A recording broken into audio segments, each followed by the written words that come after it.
Oh, I need a rest, Beep. My legs are killing me and we have so many more houses to deliver to.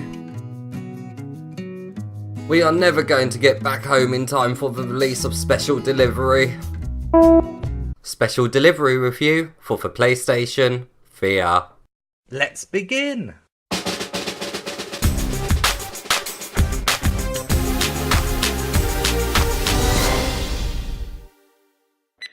I'm going to begin this review with the setup and controls, because the game can be quite a different experience depending on what control scheme you use.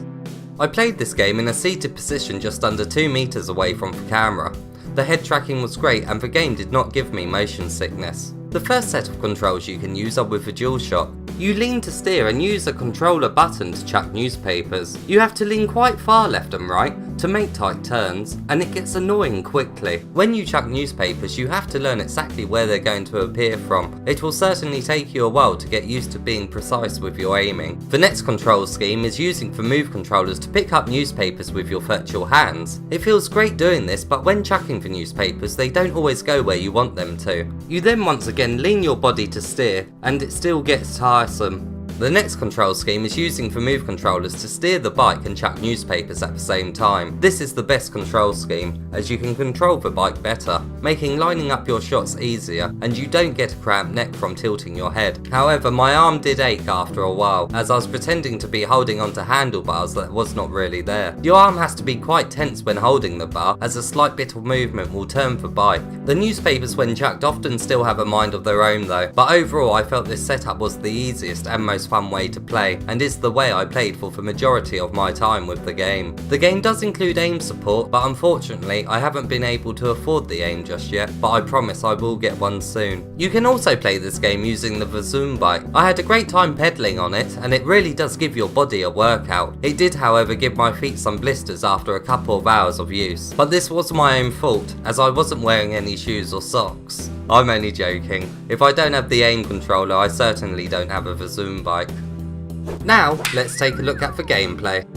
The main aim is to post coloured newspapers in the same coloured mailbox. You can either do this by chucking newspapers towards them, or as I like to call it, by doing a drive-by, where you simply place them in a mailbox. Putting them in a mailbox gives you extra points, but you can also throw them at the house, which is a lot easier considering the controls are not always spot on. You have a map at the start of each round that shows you the position and colour of the mailboxes. You don't really need to remember it though, as they are quite visible as you are going down the road, and when you unlock a bigger route, it doesn't show you every mailbox on the map anyway. Your route expands after you have done 7 days. When it does, you have to go along quite a large bridge to get to the next segment of houses. There's nothing to do on it, and it ruins the pacing of the game. Each day you have 3 lives, and if you lose them all you just move on to the next day. But if you don't post enough newspapers each day, you will lose subscribers. If you keep losing subscribers, it will eventually result in you having to start from the beginning of the game again. There are many hazards that can knock you off your bike, resulting in you losing a life. It's quite scary when you are being chased by a dog whilst you're desperately grabbing newspapers to throw at it. Some of the hazards are very unfair though, like losing a life from getting hit by a car. They drive so quickly that a lot of the time you won't even have a chance to move out of the way. They also come from behind you. You do hear them, but not until the very last moment. You won't be dodging these ones at all. The idea is to learn the location of the hazards on the route, and then avoid them next time, but it just comes across unfair. They should at least give you a bit of a chance on your first attempt. You get extra points for chucking newspapers at different things. Throwing your papers at something and watching the reaction that follows is always great, and is shown in a comical way. I got quite excited when I saw a new character appear on the pavement, and always rode straight towards them, with a cheeky smile on my face. You also get points for ringing your bell as you pass certain people. It's a nice little touch, and something as small as this really does help immerse you in the world even more. When you do hit your intended targets a few times one after the other, it is such a thrill and you feel like a pro as you weave your bike down the neighbourhood. It's so upsetting when you break the chain though, because of the imprecise controls. There is another mode included in the game called Overtime. Here you play regions of the map that you have unlocked from the main paper round to try and get a high score. It's really more of the same, but is a nice addition nonetheless. Now let's take a look at how immersive this paper round is.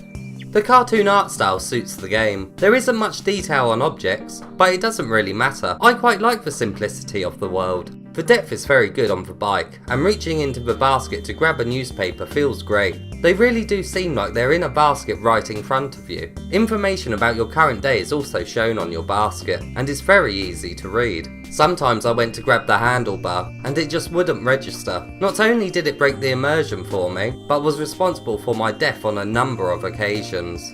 A few times I had cars just randomly disappear as they drove past me. Obviously these moments did break the immersion for me too. The sound effects and music are very arcade-like, and they do ground you in the world even more.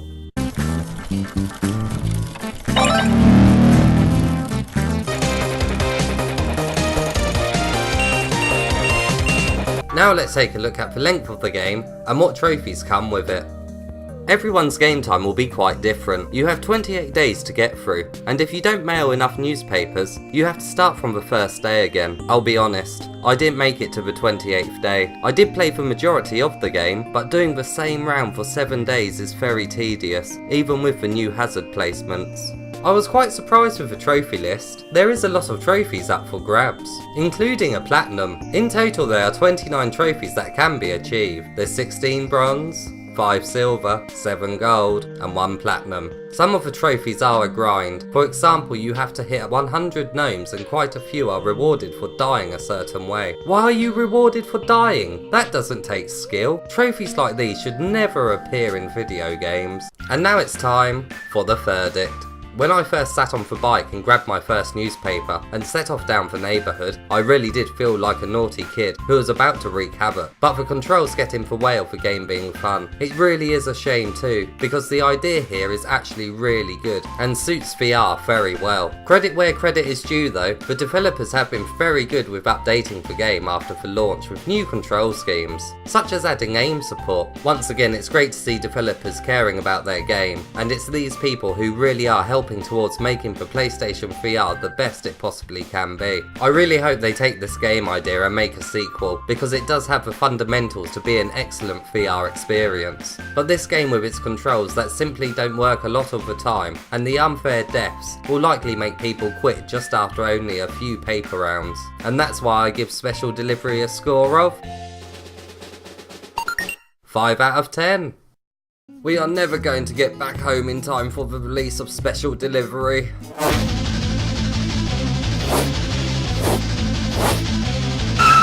Couldn't you have just done that 15 streets ago? Ah! Beep, I'm gonna kill you!